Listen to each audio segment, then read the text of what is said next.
Aujourd'hui, dans le cadre des entrevues présidentielles, on est reçu par Sylvain Dulude au bureau de Techniseal à Candiac. Il est le vice-président directeur général. Alors, Sylvain Dulude, bonjour. Bonjour. Vous êtes le manager de l'année, puisque au dernier gala de l'ACMAT, vous avez remporté ce grand prix. Bien, je vais commencer par vous féliciter. Merci beaucoup, très apprécié. Pourquoi vous pensez que vous avez été choisi? Écoutez, j'ai eu un beau témoignage de mes employés, en fait, de l'équipe de gestion de Techniseal, qui ont soumis ma candidature à mon insu. Et puis, ça m'a touché beaucoup parce que je ne m'attendais pas à ça. Moi, j'avais même proposé quelqu'un de l'équipe de gestion et tout ça. Puis, quand j'ai vu que j'avais été sélectionné ou que ma candidature a été soumise, ça a été très flatteur. Puis, je pense que de la façon qu'ils m'ont décrit aussi, ça a été flatteur parce que c'est des choses qu'on peut penser que les gens pensent de nous, mais quand je l'ai lu puis quand j'ai entendu ce qui a été dit à mon sujet, ça m'a touché beaucoup. Oui. Bien, j'ai l'impression que les gens qui nous regardent, qui nous écoutent, vont comprendre très bien pourquoi vous avez été choisi au fil de cette entrevue, puisqu'on va parler ensemble de vos valeurs, de votre façon de manager, de diriger cette entreprise. Ça va faire bientôt 3 ans que vous avez le plus haut poste, et puis cette entreprise a connu plusieurs vies, plusieurs étapes, puis vous y êtes associé depuis presque le début. Alors, revenons un peu en arrière, si vous voulez bien. Techniseal a été fondé en 84, puis dès 89, vous arrivez. Alors, l'entreprise a quelques années derrière la cravate seulement. Est-ce qu'on parle d'une entreprise artisanale ou c'est déjà quand même de calibre industriel? C'était, je dirais, plus une entreprise artisanale qui a été fondée par M. Denis Belair en 1984, un homme d'affaires de Saint-Lambert. Et puis, au tout début, Techniseal, c'est une entreprise qui a été fondée plutôt pour les services. C'était une compagnie de services qui fabriquait ses propres produits, qui ont été développés par le fondateur. Donc, une première gamme pour l'entretien des pavés unis, à l'époque, qu'on appelait vraiment pavés unis au Québec. Donc, c'est son père qui avait été un des pionniers, un des premiers à avoir un des pavés unis chez lui. Et puis, il a commencé à avoir des taches de peinture. Et puis, il a demandé à son fils, bien, il faudrait trouver quelque chose, va voir sur le marché. Puis, il n'y avait rien. Donc, ça a été comme Eureka, ça prend quelque chose. Puis, lui, ça l'a lancé. Puis, il a commencé à développer des produits dans le garage de son père. Je ne veux pas trop distorsionner l'histoire, mais ça ressemble à ça. Donc, c'est vraiment le fameux start-up dans un garage qui a fini par une première usine à Saint-Lambert. C'est intéressant ce que vous dites parce que vous aviez étudié à l'université l'administration. C'est ça. Pas la chimie. Du tout. Pas la physique. Vous n'alliez pas devenir ingénieur. Mais dès les premières années dans l'entreprise, on vous confie la production, puis ensuite la recherche et le développement. Comment tout ça est arrivé? C'est d'ailleurs un fait historique. C'est un des beaux faits saillants de ma carrière. Je suis une personne très curieuse de nature. Donc, M. Belair est venu me voir et il m'a dit on a une belle opportunité dans le réseau de détail canadien avec un joueur connu. Et puis, il voudrait qu'on soumette une gamme pour la protection de l'asphalte, des entrées d'asphalte. Donc, je dis oh, c'est génial, on va avoir une croissance, donc on va embaucher une équipe, un chimiste, un technicien en chimie, tout ça. Non, pas besoin. C'est de la popote. Moi, j'ai développé des produits. On va rencontrer les fournisseurs. Ils ont des représentants techniques qui sont pour la plupart des chimistes. Donc, ils vont te rencontrer, ils vont t'aider à développer les produits. Et de toute façon, ils ont intérêt à le faire parce qu'ils vont nous vendre par la suite les résines, les additifs et les surfactants qui servent à faire les produits de peinture. Donc, si je comprends bien, il y a des gens qui sont spécialistes des ingrédients et puis ensemble, avec eux, vous allez faire la recette. Et voilà. Donc, j'ai appris la chimie sur le tas alors que j'ai étudié en administration, plus options, production et opération. Et puis, j'arrive avec le portfolio de recherche et développement alors que je connais absolument rien. Puis ça a été vraiment une très belle expérience. J'ai découvert un volet de moi très technique. Puis je pense que c'est derrière le succès de Techniseal aujourd'hui, ce volet-là. Est-ce que, par exemple, il y a un produit auquel vous êtes particulièrement associé, puis qui a connu un succès que vous pouvez nous partager? Oui. Il y en a plusieurs. J'ai développé une trentaine de produits pour Techniseal, dont la plupart sont toujours disponibles sur le marché à l'international et sur le réseau de détail canadien. Mais c'est certain que notre locomotive à Techniseal depuis 2000, exactement, 2000, c'est le sable polymère. Donc, le sable polymère a été développé chez Techniseal. Bon, bien entendu, une invention, ça arrive souvent pas tout seul. Il y avait une autre compagnie à l'international qui travaillait sur le même projet en même temps. On a fait des échanges technologiques et ensuite, on a travaillé avec des universités comme l'Université de Laval, l'Université de Sherbrooke, pour avoir plus de connaissances sur qu'est-ce qui était requis pour avoir un bon produit qui rencontre les besoins plutôt des pays nordiques. Et ensuite de ça, on a connu un succès fulgurant qui a propulsé Techniseal avec une croissance de plus de 50 % pendant une dizaine d'années consécutives. Vous avez mentionné un mot qui est polymère et à l'ACMAT, on l'a utilisé à plusieurs reprises cette année puisqu'il y a eu des bris dans la chaîne d'approvisionnement. J'ai appris que la plupart des polymères venaient de quelques régions du monde, dont le Texas. Est-ce que c'est une situation mondiale qui vous a affecté ici, Techniseal, à Candiac? Énormément, c'est un très bon point, énormément. Comme tous les manufacturiers, soit de peinture, d'adhésifs, de sable polymère ou de produits cimentaires, on s'approvisionne beaucoup en Asie. Il y a beaucoup de monomères qui sont fabriqués au Texas. C'est très centralisé comme production. Même chose en Europe, beaucoup d'importations de l'Europe. Et la pandémie a créé une rupture de la chaîne d'approvisionnement. Et heureusement, le fait d'appartenir à un groupe comme Oldcastle CRH, on a eu dès le mois d'août 2020, après une année extraordinaire pour le groupe et pour notre industrie, on a eu l'aval du CEO du groupe, du président du groupe Atlanta, de remplir les entrepôts, aller chercher les inventaires, importer le plus que vous pouvez, il n'y a pas de limite. Donc, Techniseal a importé énormément de matières premières, d'emballage et de tous les additifs requis pour fabriquer nos produits. Donc, c'est ce qui nous a permis d'arriver jusqu'à aujourd'hui sans rupture de stock, alors qu'on a beaucoup de compétiteurs qui sont en rupture actuellement. Est-ce que vous vous sentez mieux préparé aujourd'hui pour une autre éventuelle crise? Beaucoup mieux. Beaucoup mieux, mais on se pensait préparé pour 2021 et on ne s'attendait pas à dépasser. L'année passée, Techniseal a connu une croissance de 45 %. Donc, on ne s'attendait pas cette année à plus de 5 à 10 % parce qu'après avoir eu la plus grosse année de l'histoire, et même pour le groupe, d'aller budgéter plus que 5 % c'est très audacieux. Donc, on a été plutôt sur le côté défensif. Mais malgré tout, on s'était préparé quand même pour une vague très forte pour le premier trimestre. Puis la vague a été beaucoup plus forte qu'anticipée. Donc, en ce moment, on est à 80 % de croissance sur l'an dernier. Donc, c'est ça demande beaucoup d'agilité de l'équipe de planification. On a même embauché un spécialiste en chaîne d'approvisionnement. Alors, on a connu l'entreprise avec une propriété québécoise, un conseil d'administration en propre. Pouvez-vous nous résumer les grandes étapes du développement de Techniseal qui l'amènent aujourd'hui à être partie prenante d'un grand groupe international? Peut-être commencer par nous dire, c'est qui ce grand groupe? Ce grand groupe, c'est le groupe CRH. Donc, nous, on fait partie de la division Oldcastle, qui est une compagnie CRH. CRH, c'est une multinationale qui est implantée partout au monde, en Asie, en Europe, en Amérique, donc qui se développe beaucoup par acquisition. C'est un groupe qui a une valeur boursière de 40 milliards, donc bien entendu, ça évolue par les temps qui courent à tous les jours, environ 40 milliards de dollars américains. Et puis, ils ont plusieurs divisions, dont les routes, l'infrastructure, la maçonnerie, tout ce qui est carrière. Donc, c'est le numéro 1 à peu près partout au monde et surtout en Amérique. Mais quand vous étiez un peu plus jeune, si vous me permettez, puis que vous releviez d'une compagnie de propriété québécoise, puis vous aviez une idée pour un nouveau produit, ça allait vite. Les décisions étaient locales. Aujourd'hui, Sylvain Dulitte, vous reportez à Atlanta, peut-être? Absolument. On a conservé notre agilité chez Techniseal. Donc, on a beaucoup de latitude dans nos décisions. On a lancé des produits cette année et mon patron n'était pas au courant, donc je l'ai formé au fur et à mesure. Donc, on a lancé 2 produits. On en lance 2 autres au HNA, qui est à Louisville, au Kentucky, au mois d'octobre. Donc, on a énormément de latitude dans le développement et les lancements de produits.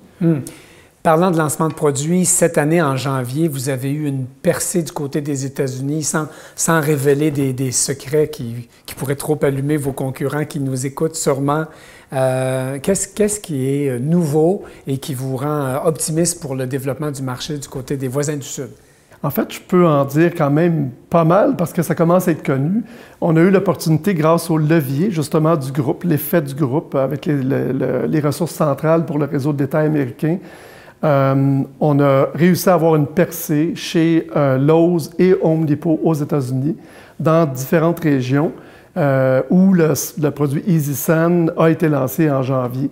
Donc, ça va nous donner une grande visibilité et c'est une rampe de lancement pour Techniseal dans une autre dimension carrément.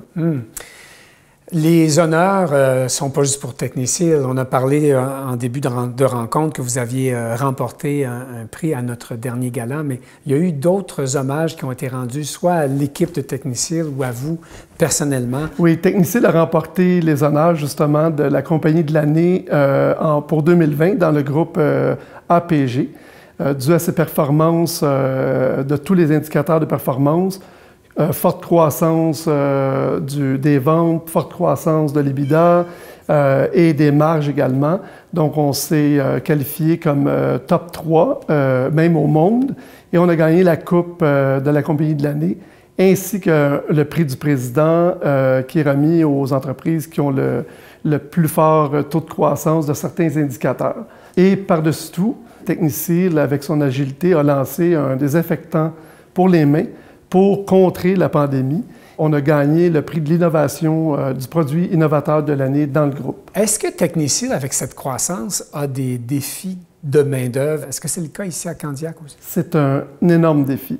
C'est ce qui force Techniseal de s'automatiser davantage.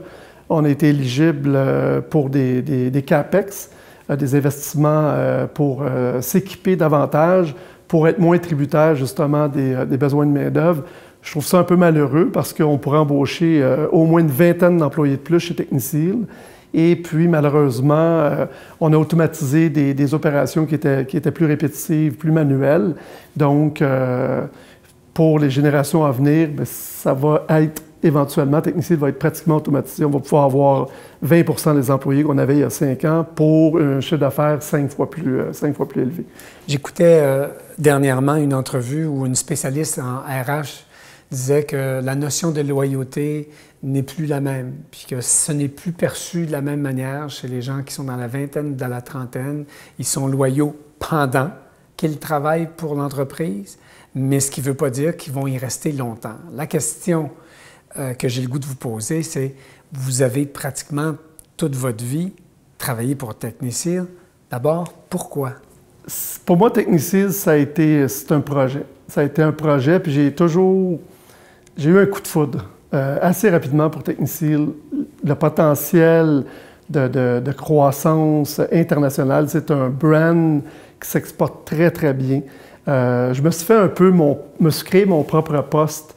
J'ai toujours sauté sur toutes les balles qui étaient perdues chez Techniseal dans différents départements. Donc, j'ai touché les finances, le développement de produits, le développement des affaires, la direction technique, la production, les approvisionnements. Donc, je connais Techniseal comme le fond de ma poche, comme on pourrait dire. Donc, vous êtes en train de dire que même si vous n'avez pas changé d'employeur, vous trouvez que vous avez eu plusieurs emplois quand même? J'ai eu beaucoup d'emplois. J'ai pratiqué beaucoup de professions, même chez Techniseal. Et pour moi, c'est pas comme un job, c'est vraiment un projet. Puis je suis aussi passionné aujourd'hui que je l'étais il y a 10 ans ou 15 ans ou 20 ans parce qu'on gère des opportunités. Puis moi, un de mes rêves depuis une quinzaine d'années, c'est vraiment de mettre le drapeau Techniseal dans un maximum de pays. Et puis on y travaille, c'est pour moi même que je travaille de soir, de week-end, je travaille avec des entreprises en Afrique du Sud, en Amérique centrale, en Australie. On a lancé Techniseal dans l'Europe de l'Est, en Pologne, en Slovaquie. Mais vous ne mentionnez pas l'Asie. Et si, moi, j'ai mal fait mes recherches, il me semble que vos produits ne sont pas encore vendus sur le continent qui est le plus populeux et qui connaît la croissance démographique la plus grande. Et c'est là où la classe moyenne est le plus en développement. En développement. Et on a été très intéressé par la Chine il y a environ 6-7 ans. Donc, je suis allé avec une équipe pour faire une tournée, rencontrer des hommes d'affaires en Chine. Comme vous l'avez dit plus tôt aujourd'hui, je pense que le marché de consommation du do-it-yourself, il n'est pas mûr encore, quand on aura renforcé notre position aux États-Unis et en Europe. Donc, on a des gens qui travaillent sur ce projet-là. Ça se fait d'une façon plutôt progressive, mais c'est plus d'un horizon, je dirais, de 3-4 ans pour l'instant. Vous avez l'air de nous dire que vous allez mourir ici, en fait, que vous allez continuer votre carrière chez Technisil.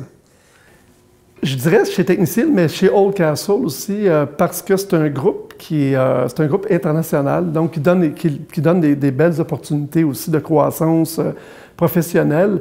Donc, j'ai jamais pensé à la retraite dans ma vie, mais une semi-retraite au sein du groupe à l'international.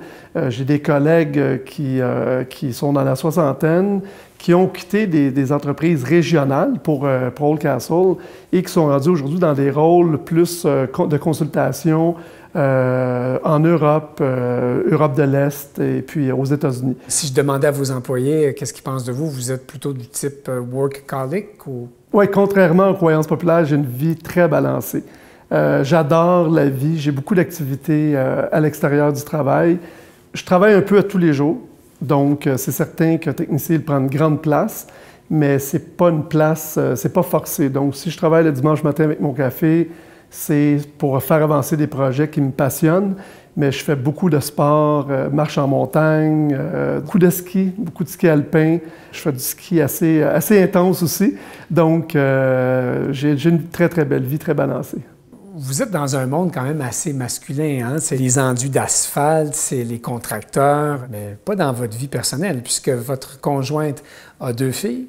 Et vous êtes vous-même père de 4 filles, donc ça veut dire que, si je calcule bien, il y a au moins 7 femmes autour de vous. C'est quand même un drôle de paradoxe. C'est d'ailleurs fantastique. C'est d'ailleurs pourquoi je m'entoure de femmes aussi au travail.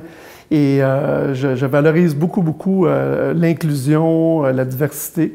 Mon rêve, c'est vraiment d'atteindre un ratio de 60 de femmes et 40 d'hommes chez Technisil. J'ai réalisé que ça contribue beaucoup à l'essor de Technisil. Vous disiez que vous avez touché à toutes les facettes de l'entreprise, mais en fait, c'est pas tout à fait le cas, puisque les ventes, vous n'êtes pas allé dans ce secteur, à moins que je me trompe. J'ai un tempérament plutôt introverti. Je peux être extraverti à mes heures, mais je suis quelqu'un qui est très concentré sur le volet opérationnel, finance, technique, légal.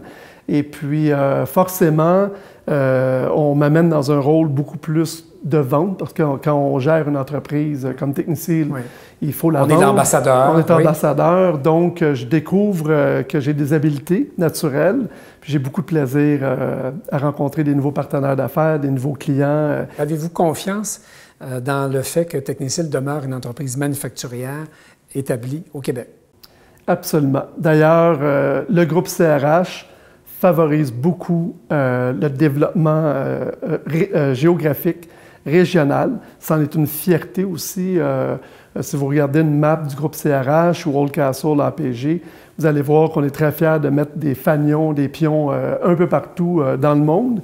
On a beaucoup de familles. Quand on gouverne une entreprise, on a beaucoup d'employés qui ont des familles. Puis moi, mon rôle, c'est de grossir le plus possible le volume. Ici, chez Technisil, on a encore beaucoup de capacités. Et la croissance va se faire beaucoup par le développement des réseaux de sous-traitants pour rendre accessibles nos produits, autant au sud-est des États-Unis, au sud-ouest, en Europe et éventuellement en Australie. Donc, absolument, on regarde Technisil ici. On veut une croissance, on a beaucoup de capacité de production encore. Donc, mon rôle, moi, c'est de garder des emplois ici, d'en créer, puis sécuriser aussi les employés de Technisil. Cette pandémie a quand même amené des changements de paradigme au niveau de la consommation. Quelle est la relation dans le futur que Technisil va développer avec ce vaste monde qui est le web et puis les ventes que cet univers-là permet? Moi, je considère qu'on a du retard. Nous effectuons aussi un test aux États-Unis avec Amazon. Bien entendu, on ne veut pas concurrencer les prix de notre réseau de distribution actuel. Notre site Web est transactionnel, mais on n'a pas encore mis l'interrupteur à on. Nos produits, il y a des produits chimiques, il y a des produits qui sont plus lourds à transporter. Il y a des mécaniques qui sont en train de se mettre en place en Amérique pour justement des électroménagers, pour des produits très lourds comme les pavés de béton. Donc, je crois qu'il y a des façons d'avoir un modèle hybride. Alors, j'ai l'impression que ceux qui vous ont entendu aujourd'hui, qui ont constaté votre énergie, vos idées, votre jeunesse, en quelque part, comprennent mieux pourquoi vous avez été choisi le manager de l'année lors du dernier gala de l'ACMAT. Félicitations encore, puis merci de nous avoir reçus chez vous à Candiac. Merci beaucoup. Merci à l'ACMAT également.